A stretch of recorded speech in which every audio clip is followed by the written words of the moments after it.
Very good.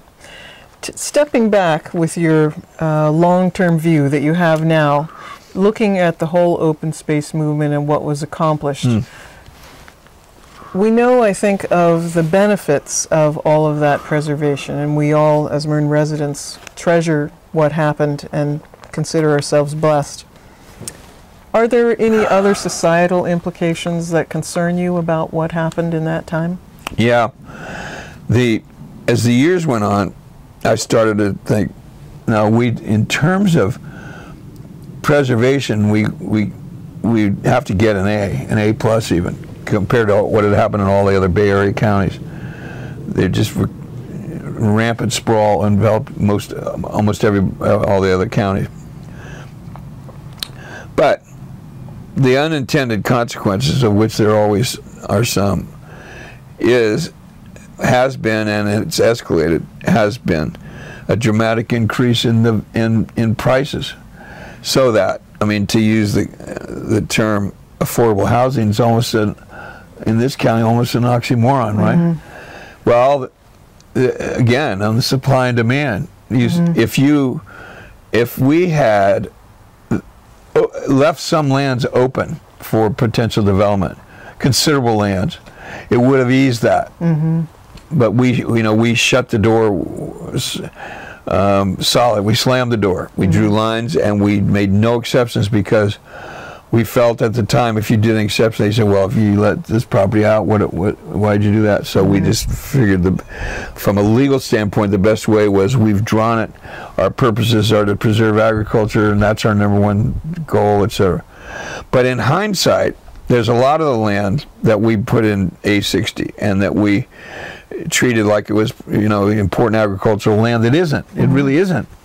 It was painted green on maps, etc. But it wasn't. And if I had it to do again, I would have been much more careful about that, because now that the bell is rung, you couldn't go get 10,000 acres out of A60 and open it up to development. Ever you couldn't unring that bell. So it's something that I, now and then, as I started to realize, my God, our parents and our kids can't live here.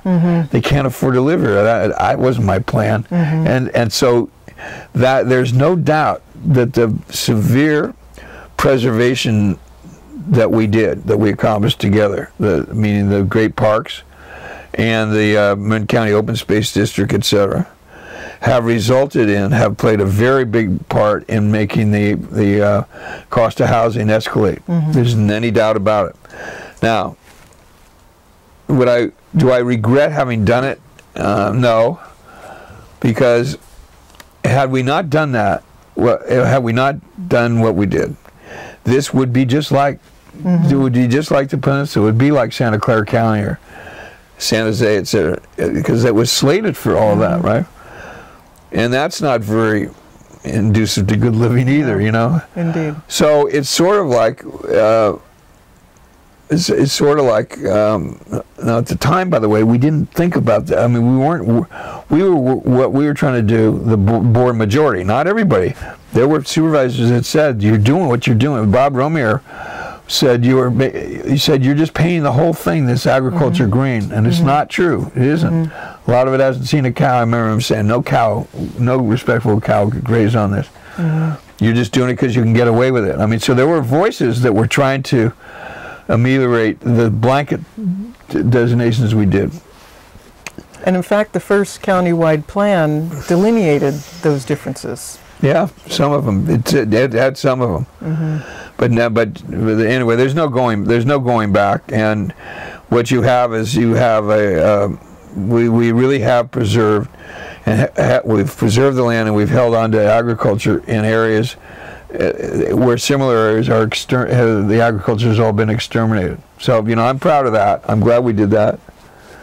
At this time, I know that your family went through some real turmoil. If I may ask you just to share a little bit about what happened around the passing of your wife, and I know you had 2 young sons in that era as well. How did you manage all of that, this heady work, as well as your personal troubles? Well, Andrea got sick and died very quickly in the fall of '78.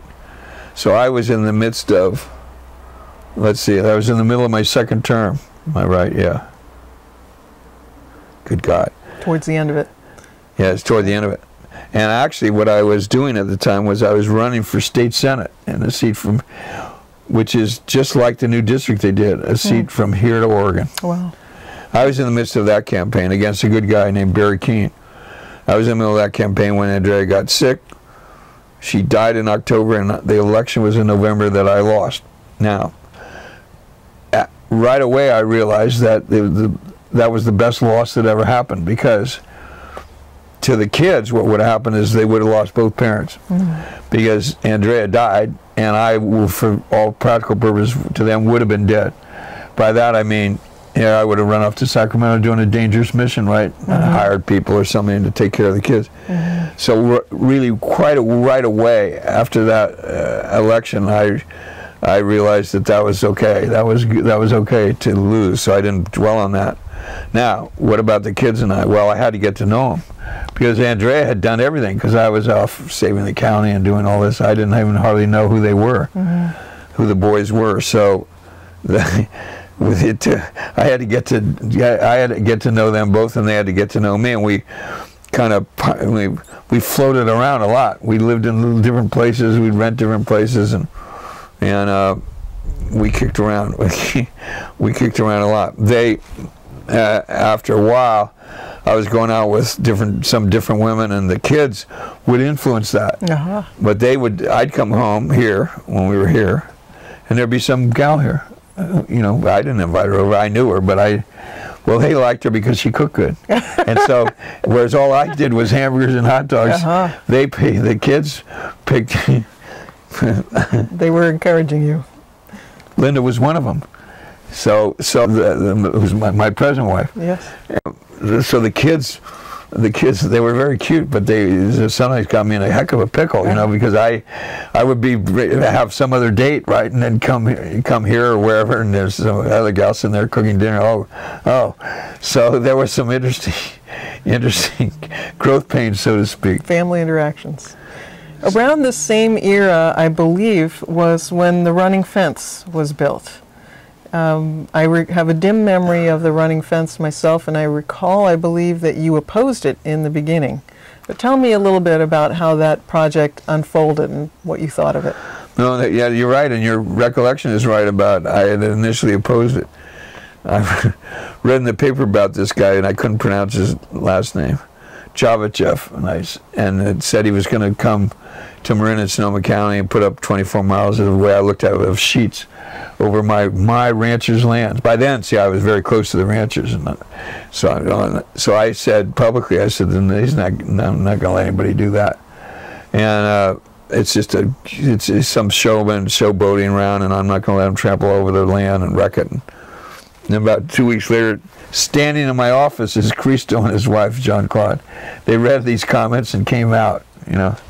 And they said they spent a lot of time, sort of weeks, convincing me that not only were they serious, but that they would leave things better off than when they came. And to prove that, they sent me to a place called Rifle Gap in Colorado, where they had hung curtains across the canyon, big, huge red curtains. And they said, go meet with your counterparts, supervisors of the area and all that, and so I did. I met with all these people, and they said, oh, they're wonderful, and they left the land better than when they came, and they built this and they built that.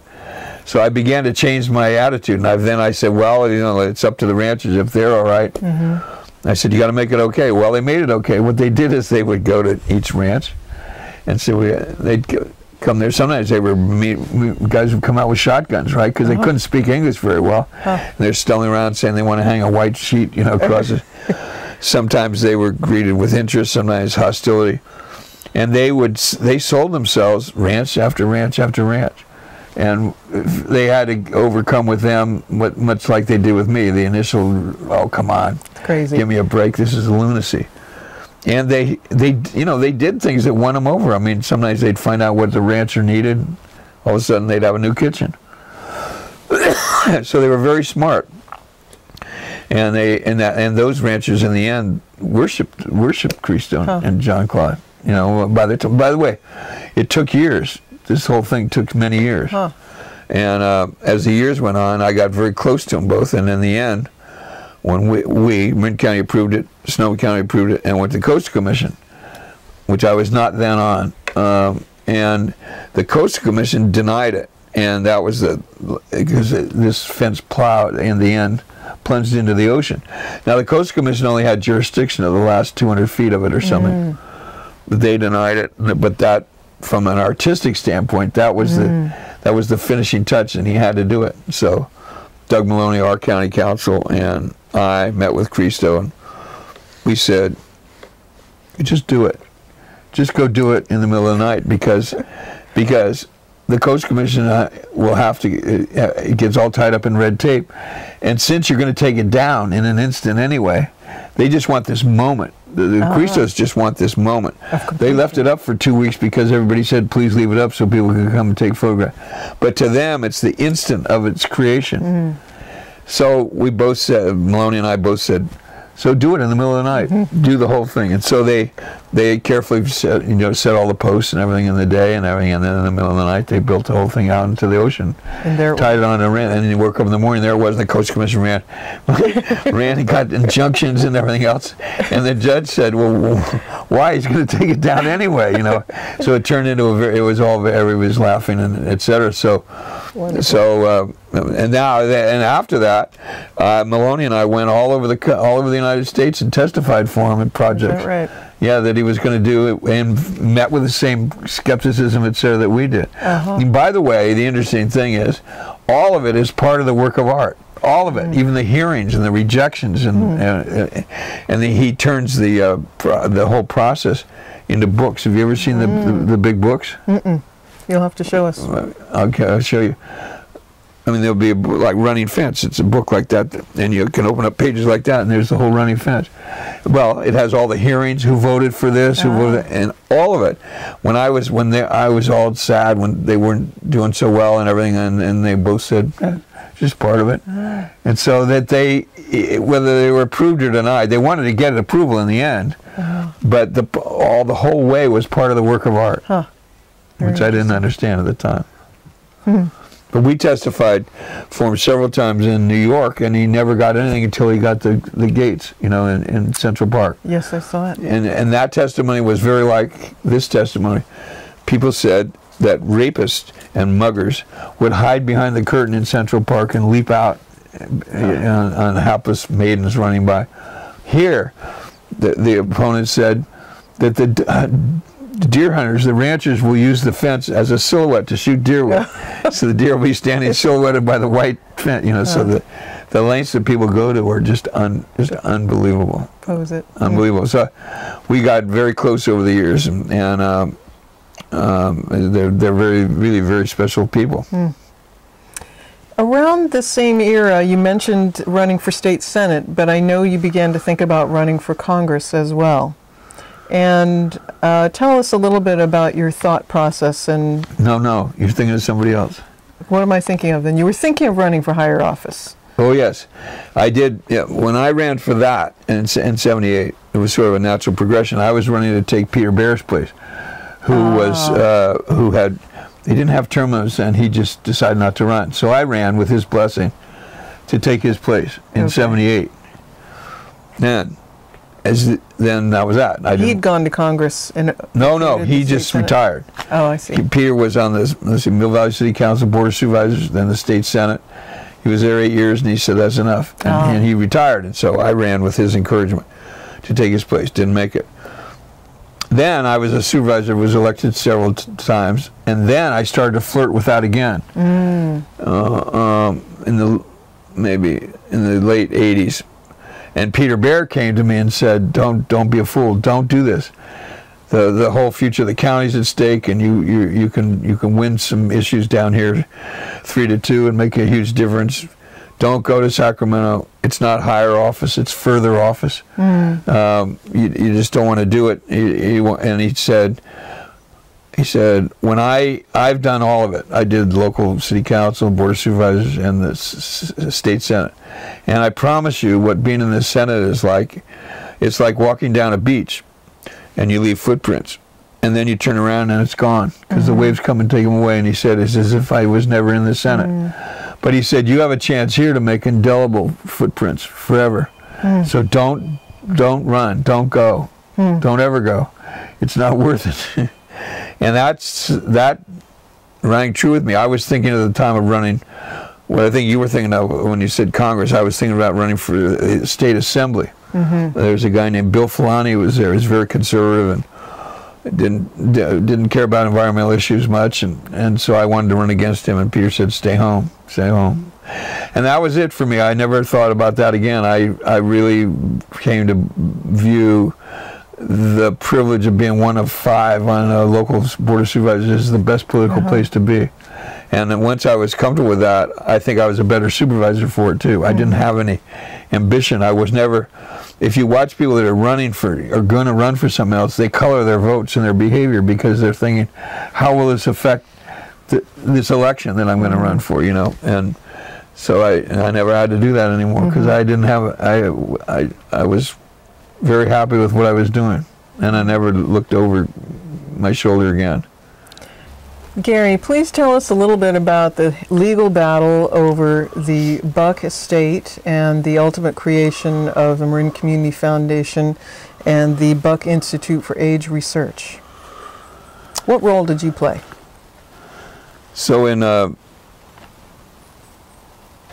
just about the time that Prop 13 passed, which is 78, another event happened that will dovetail into that, which is Mrs. Buck died, leaving an estate to Marin that she thought was about $12 million, $12 to $15 million, and she wanted this money to be used to help nonprofits and this poor and needy and a whole group of purposes, charitable purposes.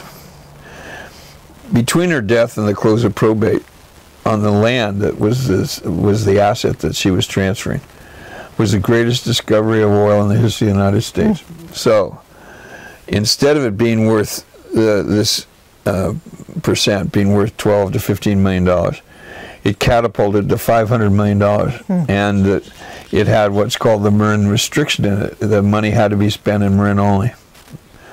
So they closed the probate, and the money, the funds were given to the San Francisco Foundation.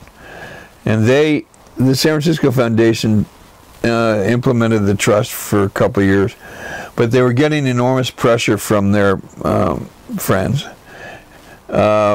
This is outrageous that all this money is restricted to Marin, because they used to help fund the San Francisco Symphony and the opera, and all of a sudden 10 times more money than was going to San Francisco was going to Marin because of the Buck money. So this pressure stayed on for a long time, and the foundation, San Francisco Foundation, made what turned out for them to be a fatal mistake, and that is they filed a suit to break the will's provisions that the money had to be spent in Marin only.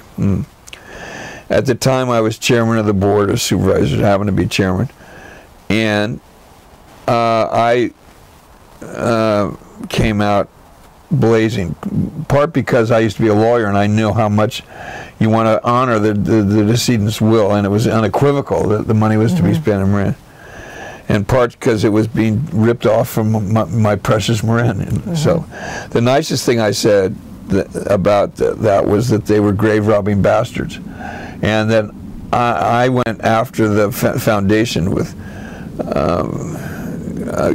huge attacks, and we had and Doug Maloney was a great lawyer, and he was giving them problems in the litigation, and I was giving them huge PR problems, because my philosophy was that if we could make it uncomfortable enough, people would start taking their money away from them, because if they would go distort her will, what else would they do with the money that I left for them, for example?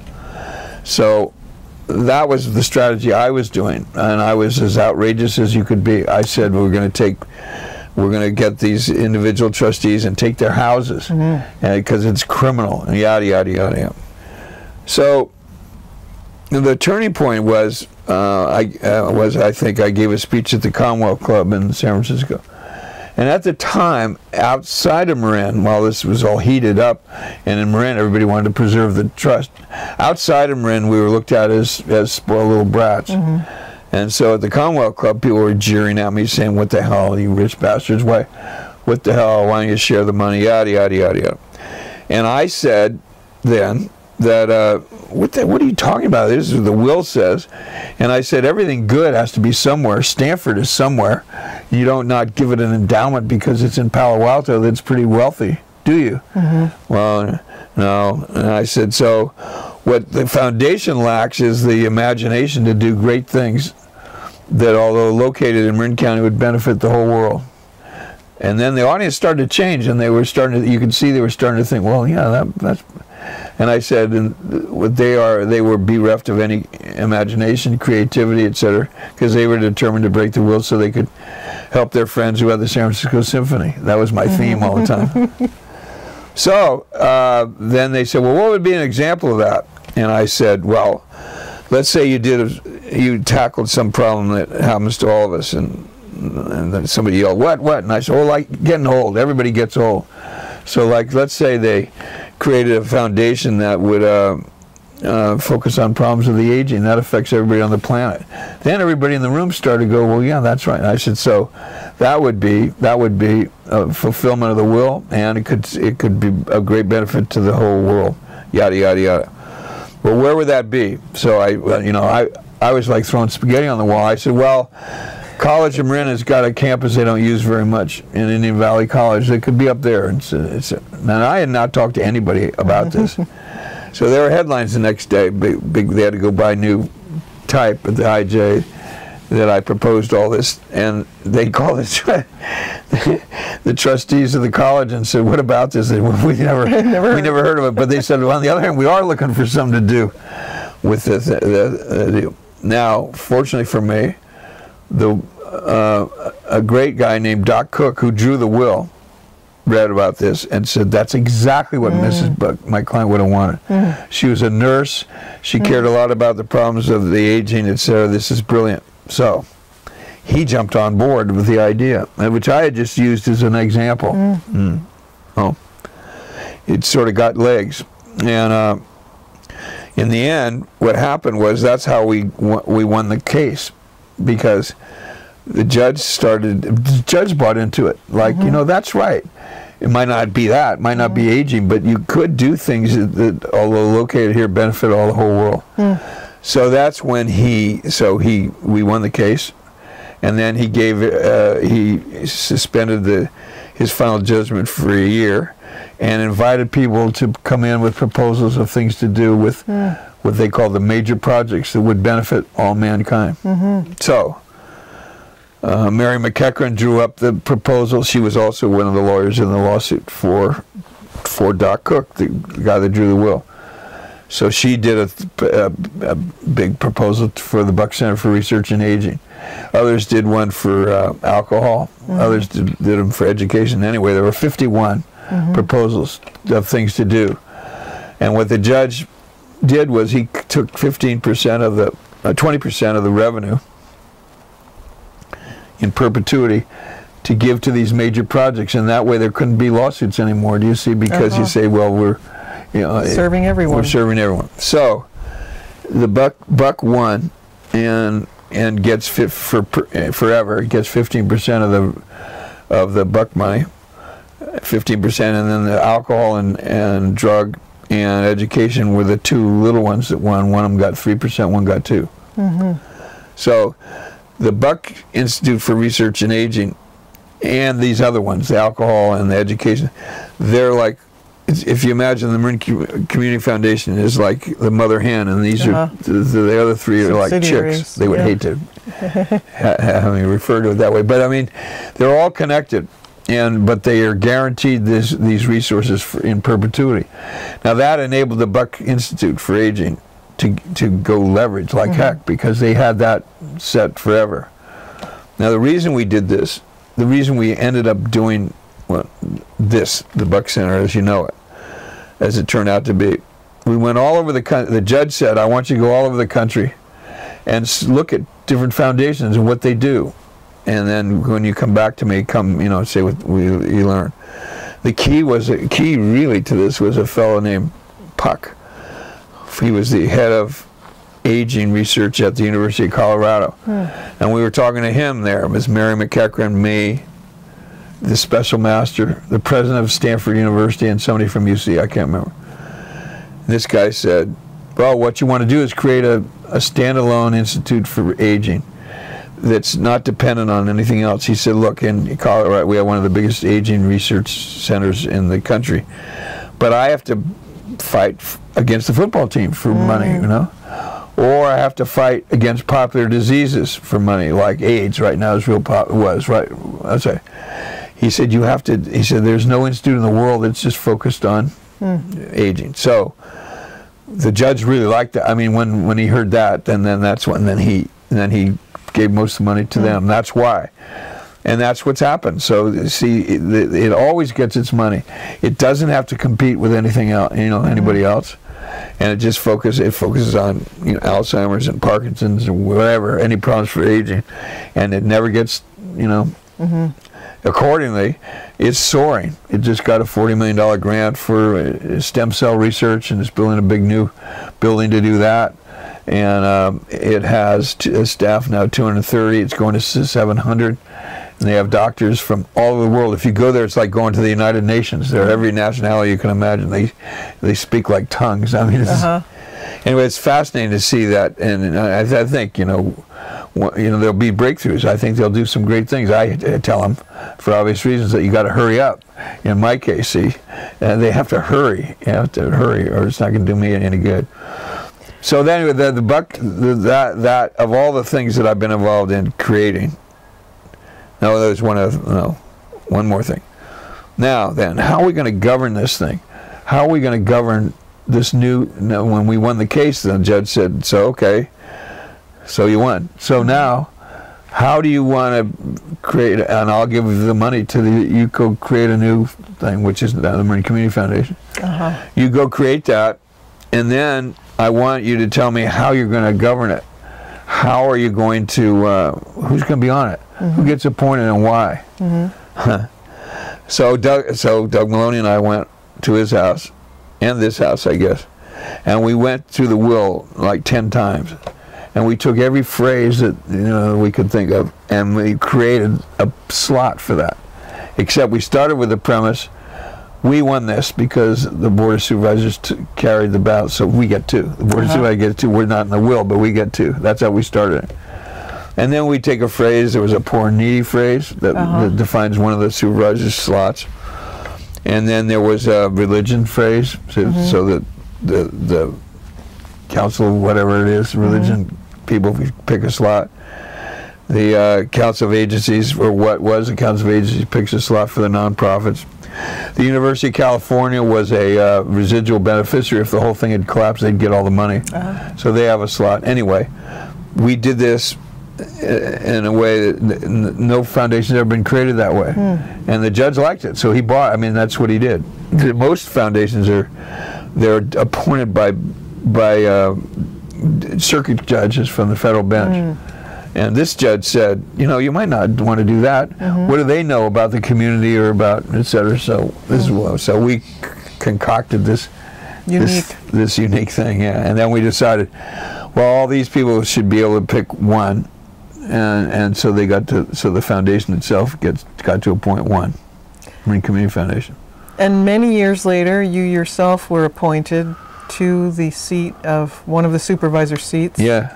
That's a height of irony, here. So I'll finish off my career now, and now I have a month to go, and I'm done, because we have term limits, which I think is a real healthy thing on a board like this. Served for 8 years. Yep. Tell us a little bit about the evolution of the organization and your role in that time. When I went there, it is ironical that here I helped create this, and now I get to serve on it for a little while. And when I went there, I was very dissatisfied personally with the foundation, because in my view it had become sort of a giant United Way, and we've funded several hundred nonprofits, between 300 and 500, sometimes a grant of $10,000, $15,000, $25,000. And so when I went there, I said, I don't want this. I don't want it to be like this anymore. And we're not leaving. I said, look back on the history of the foundation. What have you done? What can you point to that you know that you've done? And I said, what you've done is you fund a lot of administrative positions, et cetera, but very little money and resources have gotten to the people that you're about. So I said, rather than funding 400 organizations, I'd rather fund 4. And they go, oh God, this is 8 years ago. And then I went, then I got some allies on that, not 4, literally, well, that's what I said, but the principle was I wanted us to do impactful things that made a big difference. If you can do affordable housing, well, damn it, do it and put millions in it. Don't put $100,000 and pay for Mary Murtaugh's salary. Instead, put $10 million and build something, or help build. So it took a long, long time, but now we have these strategic initiatives where we focus on different areas in a big way, and we do a lot of education, a lot of stuff for seniors, do affordable housing, and we had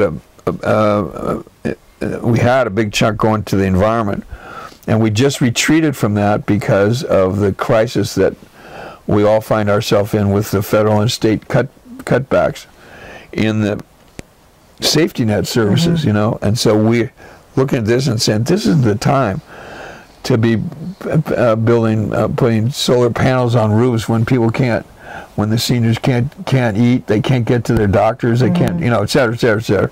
Basic needs. So we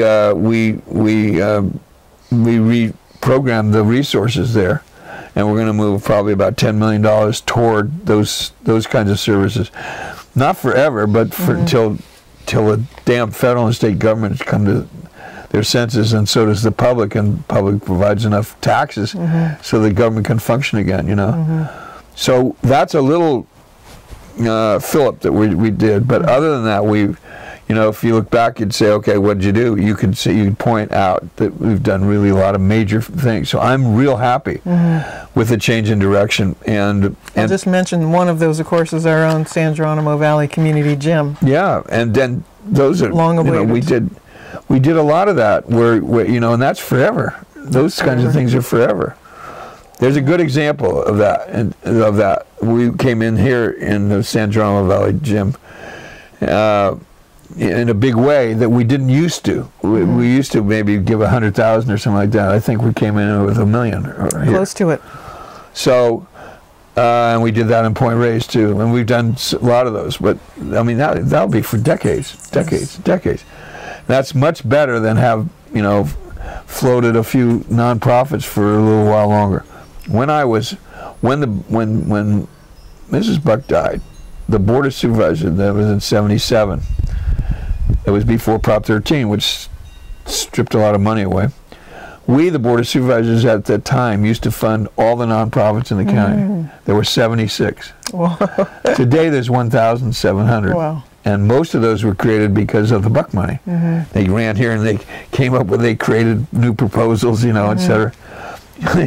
And they're all and the duplication, et cetera, was really unbelievable. So, like, I'm really happy. I mean, I'm happy that we're doing more impactful things, and the day will come when we'll be able to get back into the environment. The way we looked at it was, that's in pretty good shape. I mean, we've helped get a lot of open space and preserve lands, et cetera. But right now, these human needs are so crying, and the county can't do it alone. They're urgent. Even together, us and the county, we won't be able to do it for very long. That's right. I think the cuts to human services are about 20 to 25 million in Marin County, and all the money we have is 25 or 30 million a year for a buck. So if we wanted to, we couldn't do the whole thing. All of it, yeah. But I've enjoyed this a lot, and it's also really healthy to move on. I think term limits are good for nonprofits. One has to be careful to watch out that you think that you're it. Right. Sort of like Peter Douglas and the Coast Commission. You have to be careful about not thinking that.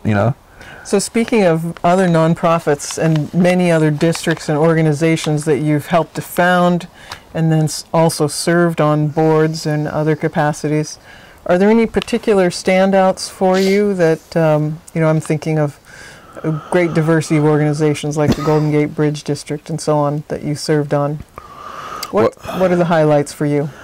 Well, my favorite involvement on institutions that were in existence and still are. I didn't wreck them. The most fun I had was on the Golden Gate Bridge. I enjoyed that a lot, and you know, because we were creating things at the time too. I was also lucky that way. So we were expanding ferry services and et cetera, and bus services, and that was fun. The ones I've been involved in that I love, that I had something to do with helping set up, is like Malt, an agricultural land trust. I love that, and I was a founding director of that, and was on it some 20 years, and I love Malt, love what it does. I love the Marine Community Foundation. I love the Buck Institute for Aging. I probably, they've asked me to consider to go there, and I might. You can't be on the Marine Community Foundation and Buck at the same time because they're all interlocking. But I might do that. That's my favorite project I ever did. You know, was involved in getting approved and built was the Buck Institute for Aging. That project. My favorite institution was the creation of the Marine Community Foundation. I mean, that's, you know, and pretty soon we'll have spent $1 billion in Marin County. Amazing. $1 billion. So that's good. We kept that money here. Imagine if that hadn't happened. So that a lot of good has happened with that. Indeed. And but I've enjoyed almost all the boards I've been on. BCDC, the Coastal Commission. You know, BCDC protecting the Bay, the Coast Commission, the coast. I've enjoyed them all. I've been very lucky to get to be on those, all of them too. Very good. I didn't create them. I just got to take a turn. Participate. Yeah. Indeed. When you retired as county supervisor, you joined Hanson Bridget. Tell us a little bit about your work there and whether you see a relationship between what you're doing there now and your past work. Hanson Bridget was the attorneys for several of the institutions that I was serving on. Like I was on the Golden Gate Bridge and I was its president, the Golden Gate Bridge Board. Hanson Bridget were the lawyers for the bridge. And that was true of a lot of these entities. And so when I decided I was going to retire from politics, Hanson Bridget offered me a job. I did two things right away. One, I checked with Andrew to make sure, who was there already, that wouldn't cramp his style. That if I came there, that wouldn't. And he said, "No, you know, I'm fine. You do whatever you want." So that was the first thing. I would have never done it if he said, "Oh, look, I just assumed that this be my deal." And the other part of going there was, I always respected the firm a lot, but I didn't want to commute. So I said, I'll come here, but I don't want to commute, so I'll open an office in Marin, and then I'll get some good clients, and then you send over lawyers to do the real classic lawyer stuff, and everything will be fine. So they did a trial thing, and I think I made $1.5 million or $2 million the first year. No, so they signed a lease. And I didn't get to have that money. I mean, but that's what I brought to the firm, and they were quite happy. And I've been there ever since. That was '97. And what's been great for me there, Hanson Bridget has now 200 attorneys. That's a lot of attorneys, and there's a bunch of them in San Francisco and a bunch in Sacramento. And I am able in this capacity to do a lot of what I used to do, only from a different perspective. For example, I do a lot of work for the Golden Gate Bridge in Washington and Sacramento, which I used to do when I was on the bridge, but now I do it in a lobbying way to get resources to buy ferries or to for buses or etc. We need resources for and we need to have the ferry turn. I mean the Larkspur dredged. Yes. So all kinds of stuff we need that we used to always need. So I'm pretty good at that, and I get to keep doing that. That's fun. That's fun. That's great. Get to be with all those people. So I get to use. In terms of what I do here, I do when there was money around and when people could get financing, I would do entitlements. I mean, I'd do projects. My criteria for working on a project was I would only do something for a client. I would only go a project that I would have voted for if I was on the Board of Supervisors. If they won't shape a project that fits with the countywide plan and with the sort of the values I have, then I just say go get somebody else. And so that works fine. I don't want to change my spots, and so every entity that I've ever worked for, I believed in. I believed what they were doing, and I wanted them to succeed. And I would have, had I been on the Board of Supervisors and their proposal came there, I would have voted for it. So that's my little criteria for doing local stuff. But that isn't all we do. We do.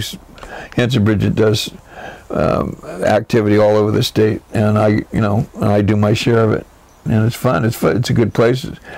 They represent 40 of the lawyers there represent public entities, counties, cities, schools, special districts, like the bridge, BART, etc., Sacramento Transit.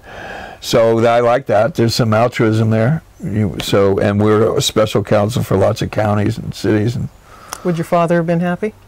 I think he would now. Yeah, good. He would. Actually, as the years went on, he got to be okay with me being on the Board of Supervisors. He thought I threw away a fortune, and didn't have much respect for the Board of Supervisors. And years ago, it was a really little courthouse gang. So my father looked at it like a throwaway job. Just it was a part-time thing. They used to just come there on Tuesdays for an afternoon. But as the years went on, my dad was the opposite of myself, in that he always he didn't like to make any controversy at all. So he could never understand why I couldn't be friends with everybody, and when he was the county recorder and I was on the Board of Supervisors, all these department heads would go see him to say, oh, your kid is, the sheriff would go see him and say, your kid is going to take out, reduce our 10 deputies, you got to do something about it and everything.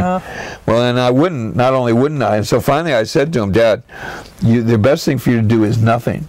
Just tell him that my kid's an asshole and I don't talk to him about stuff like this. And then he did much better. And I said, because all it's going to be is you're just going to be disappointed all the time. You'll come to see me and I'll say, no, you don't understand. We have these other missions we have to do. But he looked at it all personal. If old Louis Montanus, the sheriff, needs a couple of deputies, just take care of it, right? And so that was, my early days on the board, we had a lot of problems with that kind of thing. Interesting. So one last question. Tell me, with all your years of experience looking at the current situation in Marin County, is there any particular wisdom or advice you would give to leaders and young people as they're making their way through the county these days? It's a whole nother creature now, like being in government, being in the county government. I don't envy any of them because they lack the resources necessary to do what I know that they want to do, and I feel very badly for them because they are consigned to the fate of dismantling, and that is not good. It's not fun, and it's not rewarding, and it's very dehumanizing. The experience I had with that was in '78 when Prop 13 passed. It was effective instantly. It passed like June 2nd. It was effective July 1st. We lost 54% of the county budget. So we put people down the exhibit hall. We had to fire like 800 people. Well, there's no good in that. I mean, so I remember saying, oh, you know what? I remember the criteria changed. You'd be able to say, well, they were going to fire 40 nurses, but we only fired 32. That's not a good day. No. But it's a mentality that that they're forced to be in. Worse than anything, I don't see an end to it. See, I think there's always rough spots, and they're all survivable, but I just see layer on layer of hurt. The Sacramento this month, they're down 500 million in tax revenue income in a month that they had predicted. So they're just 100 million from triggering the next set of $10 billion in cuts, all of which will hit schools and cities and everybody midstream. They're operating now. I mean, schools are opening and everything else. All of a sudden, I mean, Mary Jane was kidding, I hope, when she said the other day, Mary Jane Burke, superintendent of schools, said, well, guess what, school's opening. And she said, we'll probably close in February. I mean, I think that was an exaggeration, but these, okay. So when the state gets a cold, the county gets pneumonia. And there's no room. It's all bad. You know, it's all bad. So they'll shuffle things like they're going to send all the state prisoners from San Quentin to Marin County. Great. How are you going to deal with that? You know, they don't have the money to deal with the prisoners they have now, let alone those bad guys that they'll send, you know? Yeah. Everything is like that, and the feds are like that. The feds they haven't measured yet the cuts that are coming from Washington as a result of the debt agreement. The federal government sends California $79 billion a year, and the rumors are that they're going to cut about $30 billion. Well, where does it go? It all comes home. And so, you know, if nothing else, it'll be road projects and et cetera to public works. Anyway, I'm sorry I'm going on so long, but I just feel so badly for all of them because I'm finally laid on top of it all. The public's not in any mood to vote for anything, for entitlement. I mean, that would enable, and I just did a mixed thing. They're not going to raise taxes. They're scared. They're in trouble. People are losing jobs. Their houses are being foreclosed. Everybody's who's not in pain knows somebody that is, and they're scared themselves. You know. Yes. So, and in wacky California, you got to go vote for things on 2/3, right? We don't vote for 2/3 for anything. And so I'm really afraid that the public is not going to be loosen the purse strings enough to get the resources necessary to provide basic services, let alone expand services, or do amenities, you know, like open Creative space or nice amenities. There's not. I don't see. So when you say what advice do you give, I don't know what advice to give because they won't. I can't see how they're going to be able to save what they've got. You know. Yes. I would be despondent if I was in office right now. Whereas in my time, most of the time, I was all giddy with excitement. You know, now there were bad times, like right when Prop 13 passed, it was bad. That was a bad year. But, you know, things came back. But on this horizon, I don't see hope at the federal or state level. Do you? I mean, do you see anything, a glimmer of hope? Is there any heroes left? I have a fundamental belief in America and the American work ethic. I don't think that's going to go away. It may be a long ride this decade, but I'm hopeful for the decade beyond. Oh, that's very fair. And we got to hope that at least that's true. Indeed. Well, I want to thank you, Gary, for taking the time. I'm sorry if I talked too long. I really feel that Gary brought his many talents to our history in Marin in a unique way that contributed enormously. He was the right man in the right place at the right time. And thank you for all those years of hard work, Gary. Thanks for letting me do it. My pleasure. Yeah. Thanks, you guys, for doing this.